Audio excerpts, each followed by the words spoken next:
हे खरं आहे की आपल्याला जामीन मिळाला मला आणि समीर भाऊला हायकोर्टाने, आणि त्याच्यावर ईडीने जे आहे सुप्रीम कोर्टामध्ये अपील केलं होतं. त्याच्या अगोदर आम्ही हेबियस कॉर्पस पण तिकडे दाखल केला होता. आता तो हेबियस कॉर्पस आम्ही तसंच ठेवला, परंतु हायकोर्टाने जो निकाल दिलेला आहे आणि ईडीची त्याच्या विरुद्ध गेली होती, सुप्रीम कोर्टाने जो आहे हायकोर्टाचा निकाल जो आहे हा योग्य आहे असं ठरवलं आणि ती केस तिकडे त्यांची डिसमिस केली. जुनी केस आहे, विशेष एवढं काही नाही आहे त्याच्यामध्ये.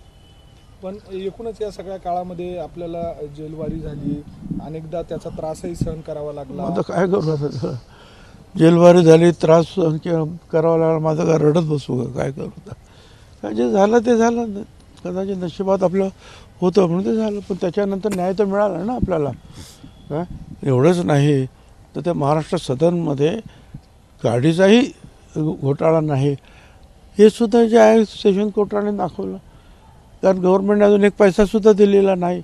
आता म्हणजे किती वर्ष झाली, आता 10-11 वर्ष होऊन गेले ते महाराष्ट्र सदन वापरलं जात आहे, परंतु कुठल्याही प्रकारे एक नवा पैसासुद्धा त्या कॉन्ट्रॅक्टरला देण्यात आलेला नाही आजपर्यंत. आणि हे कोणाला माहीत नसतं. आणि जर गव्हर्नमेंटने जर पैसे दिले नाही तर भ्रष्टाचार कसा होईल. निवडणुकीच्या काळातही हा मुद्दा आता मुद्दा आमचे आहे लोक उपस्थित करतात, पण पुढचं माहीत नाही की त्यांना कोर्टाने डिस्चार्ज केले. केस चाललीच नाही आमच्यावर. सेशन कोर्टामध्ये महाराष्ट्र सदनची केस चालली नाही, त्यामुळे केस चालू शकत नाही. कारण सरकारनं काही पैसे दिलेत का, कॉन्ट्रॅक्टरला काही खर्च केलात का, काही खर्च केलेला नाही. मग असंच तुम्ही वापरता हो का. मग भ्रष्टाचार कुठे झाला ते सांगा. गव्हर्नमेंटने जर पैसेच दिले नाही कॉन्ट्रॅक्टरला तर भ्रष्टाचार कसा काय होईल.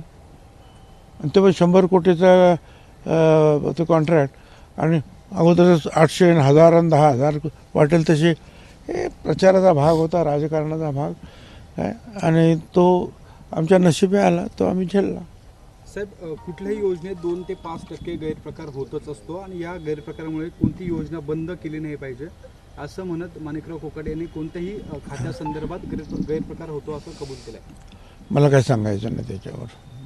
पीक विम्या संदर्भात त्यांनाच विचारा काय ते. साहेब, जितेंद्र आव्हाड म्हणाले जनतेने पाशवी बहुमत दिलं, आता जनतेवरती पाशवी बलात्कार होईल असं त्यांनी पालकमंत्री पदावरून वक्तव्य केलं. कोणी? जितेंद्र आव्हाडांनी जनतेनं महायुती सरकारला पाशवी बहुमत दिलं, आता जनतेवरती पाशवी बलात्कार होईल असं त्यांनी एक वादग्रस्त वदन केलं. काय आहे की ते जितेंद्र आव्हाड अभ्यास वगैरे करतात, सगळं आहे, वाचतात वगैरे, परंतु एवढंच की कुठले शब्द कधी कसे वापरावेत तिथे सगळी त्यांची ती गडबड होते. त्याच्यामुळे दुसरे पण शब्द वापरता आले असते. पाशवी बहुमत दिलं म्हणून परत पाशवी हा शब्द वापरून बलात्कार त्याला जोडायचा. मला असं वाटतं जर की त्यांना जे काय सांगायचं ते त्यांनी जे आहे असं काही न सांगता स्वच्छपणे जर सांगितलं ना जे काही बोलायचं ते, तर मला असं वाटतं की त्याच्यावर कॉन्ट्रोवर्सी निर्माण होणार नाही.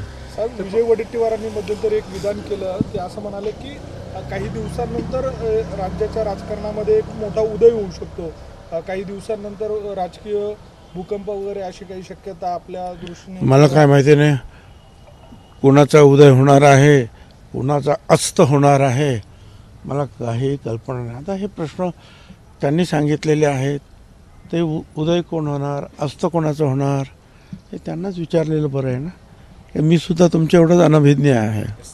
पालकमंत्री पदावरून कुठेतरी शिवसेनेमध्ये जी चर्चा सुरू आहे त्यावर एकनाथ शिंदे म्हणत आहे की पालकमंत्री पदासाठी हट्ट करणं हा त्यांचा अधिकार आहे, कारण अनेक वर्षांपासून ते लोक काम करतात. ठीक आहे ना, त्यांनी एवढंच म्हटलं की बा प्रत्येकाला वाटतं की आमच्यावर अन्याय होतो, आम्हाला हे दिलं पाहिजे आणि ती नाराजी व्यक्त करणं हा त्यांचा अधिकार आहे.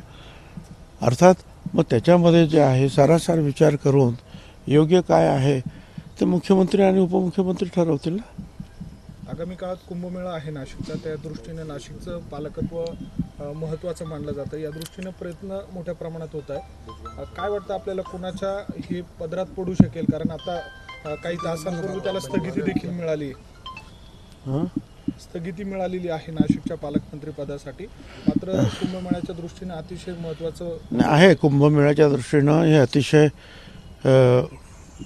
महत्त्वाची ही वर्ष असतात, कारण मागच्या वेळेला मी पालकमंत्री होतो आणि आपण सगळ्यांत पहिल्यांदा अनेक कामं झाली, म्हणजे एअरपोर्ट झाला, बोट क्लब झाला, त्र्यंबकेश्वरचा रस्ता झाला, शिर्डीचा रस्ता झाला, त्याच्यानंतर आपले घाट सुधारणा वगैरे वगैरे झालं. कामनाईवरून जे आपण रिंग रोड करायचे होते, कामनाई त्र्यंबकेश्वर मसरूळ, हे असे सगळे जे रिंग रोड करायचे, किंवा धुळ्यावरून येणारे जे लोक आहेत ते ओझरमार्गे सिन्नरवरून पुण्याला जाणारे, हे असे अनेक कामं जे आहेत आपण त्यावेळेला ती केलीत. तर यावेळेलासुद्धा जे आहेत अनेक म्हणजे विकास हा कधी ही संपणारी गोष्ट नाही.